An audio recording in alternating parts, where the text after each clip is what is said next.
খুব বেশি বিপদে আছেন, দেয়ালে পিঠ থেকে গেছে, পৃথিবীতে কোনো মানুষের কাছ থেকে সহায়তা পাওয়ার আশা ছেড়ে দিয়েছেন, অসুবিধা নাই। এই তিনটা আমলকে আপনি নিজের জন্য বাধ্যতামূলক করেন, ইনশাআল্লাহ তাআলা হেফাজত করবেন। জীবনে বহুবার আমি আমলটা করে দেখেছি। কঠিন কঠিন বিপদে আল্লাহ তাআলা কিভাবে উদ্ধার করেছেন আমি নিজে অবাক হয়ে গেছি, সারপ্রাইজড হয়ে গেছি। নবী করিম সাল্লাল্লাহু আলাইহি সাল্লাম বলেছেন, তার যে কোনো বিপদ থেকে বের হওয়ার জন্য আল্লাহ তাআলা নিজে পথ দেখায় দেন। এমন ভাবে পথ দেখাবেন সে কল্পনাও করবেন। বহুবার আমল করে দেখেছি আমি, হাতে হাতে পেয়েছি আলহামদুলিল্লাহ। কোন বিপদে পড়লে দোয়া ইউনুস খতম করে দোয়া করা যাবে কিনা? দোয়া ইউনুস এটা যে কোনো বিপদে পড়াটা হাদিস এবং কোরআন উভয়টি দ্বারা প্রমাণিত। কোরআনে কারিমে আল্লাহ রাব্বুল আলামিন বলেছেন, ওয়া কাযালিকা নুনজিল মুমিনিন।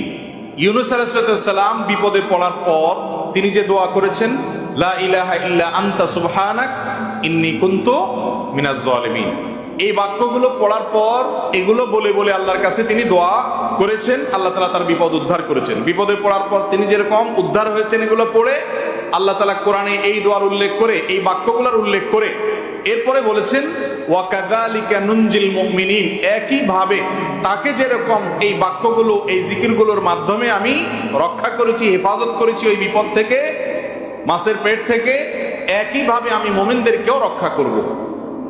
নবী করিম সাল্লাল্লাহু আলাইহি সাল্লাম বলেছেন যে ইউনুস ইবনে মাত্তা তিনি যে এই বাক্যগুলো দিয়ে আল্লাহর কাছে বিপদ থেকে উদ্ধারের পথ খুঁজে পেয়েছেন, সেগুলো তোমরা পড়বে তোমাদের বিপদে আপদে। এজন্য বিপদ আপদ, বিশেষ করে কঠিন বিপদে আপনি যদি পড়ে যান তাহলে মুক্তি লাভের জন্য দোয়া ইউনুস বেশি বেশি পড়বেন। এর পাশাপাশি আরো দুটি আমলের কথা বলতে পারে, যেটা আমার জীবনে বহুবার আমল করে দেখেছি আমি, হাতে হাতে পেয়েছি আলহামদুলিল্লাহ। এক নম্বর হলো দোয়া ইউনুস, আরেকটা হলো ইস্তেগফার। এটাও হাদিসে আসছে, নবী করিম সাল্লাল্লাহু আলাইহি সাল্লাম বলেছেন, মান লাজিমাল ইস্তেগফার, যে ব্যক্তি ইস্তেগফারকে লাজিম বানায় না। লাজিম বানায় না মানে কি? মানে পড়তেই থাকে, থামে না। টয়লেটে গেছে তখন শুধু বন্ধ, খাচ্ছে তখন শুধু বন্ধ, ঘুমাচ্ছে তখন শুধু বন্ধ, আর সারাক্ষণ পড়তেই থাকে ইস্তেগফার।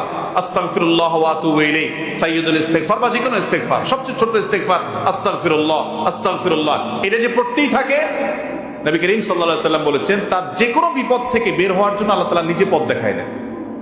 এমন ভাবে পথ দেখাবেন সে কল্পনাও করবে না। এবং জীবনে বহুবার আমি আমলটা করে দেখেছি। কঠিন কঠিন বিপদে আল্লাহ তাআলা কিভাবে উদ্ধার করেছেন আমি নিজে অবাক হয়ে গেছি, সারপ্রাইজড হয়ে গেছি। নাম্বার 3, দুরুদ। দুরুদের ক্ষেত্রেও হাদিসে একই কথা বলা আছে, যে ব্যক্তি দুরুদ বেশি বেশি পড়বে ওই ব্যক্তির সমস্ত পেরেশানি থেকে মুক্ত হওয়ার জন্য এই দুরুদ যথেষ্ট হয়ে যাবে। তাহলে 3টা আমলের কথা বললাম, দোয়া ইউনুস, লা ইলাহা ইল্লা আনতা সুবহানাকা ইন্নী কুনতু মিনাজ জালিমিন, আরেকটা হলো ইস্তেগফার বেশি বেশি, আরেকটা হলো দুরুদ। খুব বেশি বিপদে আছেন, দেয়ালে পিঠ থেকে গেছে, পৃথিবীতে কোনো মানুষের কাছ থেকে সহায়তা পাওয়ার আশা ছেড়ে দিয়েছেন, অসুবিধা নাই। এই 3টা আমলকে আপনি নিজের জন্য বাধ্যতামূলক করেন, ইনশাআল্লাহ তাআলা হেফাজত করবেন। তবে দোয়া ইউনুসের আমলের উপকারিতা পাওয়ার জন্য সেটা বিশেষ কোনো সংখ্যক বার পড়তে হবে কিনা, এই ব্যাপারে কোনো হাদিস থেকে কোনো সংখ্যার, বিশেষ কোনো সংখ্যার কথা উল্লেখ নাই। যত বেশি সম্ভব পড়বেন। দুনিয়াবি কোনো বিষয় হাসিলের জন্য অভিজ্ঞতার আলোকে, রুকিয়া হিসাবে, ঝাড়ফুঁক হিসাবে, বা দুনিয়ার কোনো কাজে আল্লাহর কাছে প্রার্থনার অংশ হিসাবে তাজরিবা দ্বারা অনেক আমল, যেমন ঝাড়ফুঁকের মধ্যে যেরকম, রুকিয়ার মধ্যে যেরকম বিভিন্ন আমল, আয়াত, হাদিস সংখ্যা ঠিক করে আপনার উলামায়ে কেরাম করে করে সেটা তাজরিবা পেয়েছেন, ওই আলোকে করা যায়, সেভাবে করা যেতে পারে। কিন্তু সওয়াবের আশা যদি হয় যে এত সংখ্যক বার পড়লে এটা হবে, তাহলে সেটা হাদিস দ্বারা প্রমাণিত না।